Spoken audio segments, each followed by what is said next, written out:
पंतप्रधान आवास योजनेचा ग्रामीण टप्पा 1 हा 2016 पासून 2022पर्यंत पूर्ण करण्यात आला.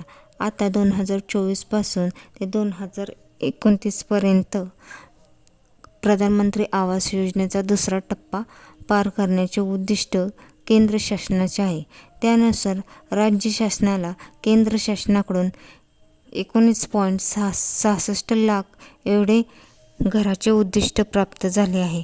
त्यामुळे आता राज्य शासनाने घरकुल अनुदानात वाढ करण्याचा निर्णय घेतला होता. त्या संदर्भात नुकताच आता GR आलेला आहे.